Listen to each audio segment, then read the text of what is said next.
അകാലത്തിൽ നമ്മളെ വിട്ടുപോയ മനാഫിന്റെ കുടുംബത്തിന് ഒരു കൈത്താങ്ങ്. പോത്തുകൽ ഫ്രണ്ട്സ് ക്ലബ്ബ് അണിയിച്ചൊരുക്കിയ ബിരിയാണി ചലഞ്ച് വൻ വിജയമായിരുന്നു കേട്ടോ. ഈ ബിരിയാണി ചലഞ്ചിലൂടെ ഒരുപാട് വീടുകളിലേക്ക് ഈ ബിരിയാണി ഇന്നലെ എത്തിച്ചിരുന്നു. അത് ഫ്രണ്ട്സ് ക്ലബിന്റെ കൂടെ നാട്ടിലുള്ള മറ്റ് ക്ലബ്ബുകളും സംഘടനകളും എല്ലാവരും ഒത്തൊരുമിച്ചു.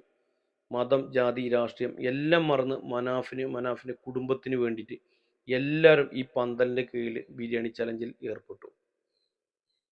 ഇന്നലെ ഈ പോത്തുകല്ല് പഞ്ചായത്തിലെ ഒട്ടുമിക്ക വീടുകളിലും ഇന്നലെ ബിരിയാണി പാർസലായിട്ട് അവർ എത്തിക്കാൻ കഴിഞ്ഞു.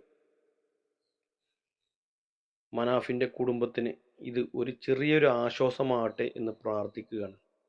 അവരുടെ വേദനയ്ക്ക് ഒരിക്കലും ഇതൊരു പരിഹാരമാവില്ല എങ്കിലും മനാഫ് ഈ നാട്ടിൽ എന്തായിരുന്നു, അല്ലെങ്കിൽ മനാഫിന്റെ സൗഹൃദം എന്തായിരുന്നു എന്നുള്ളത് ഈ കൂട്ടായ്മയിലൂടെ മനസ്സിലാക്കാൻ പറ്റും. ഒരു മനുഷ്യൻ ജീവിച്ചിരിക്കുമ്പോൾ ചെയ്യുന്ന പ്രവർത്തികൾ അയാൾ മരണമടഞ്ഞു കഴിയുമ്പോഴാണ് ശരിക്കും അതിൻ്റെ വേദന അത് എത്രത്തോളം ഉണ്ടാവുമെന്ന് മനസ്സിലാവുന്നത്. മനാഫ് ജീവിക്കുന്നു ഈ ചെറുപ്പക്കാരിലൂടെ. മനാഫിൻ്റെ കുടുംബത്തിന് വേണ്ടിയിട്ട് ഇവരും ജീവിക്കുന്നു. ഈ സൗഹൃദങ്ങൾ എന്നും നിലനിൽക്കട്ടെ.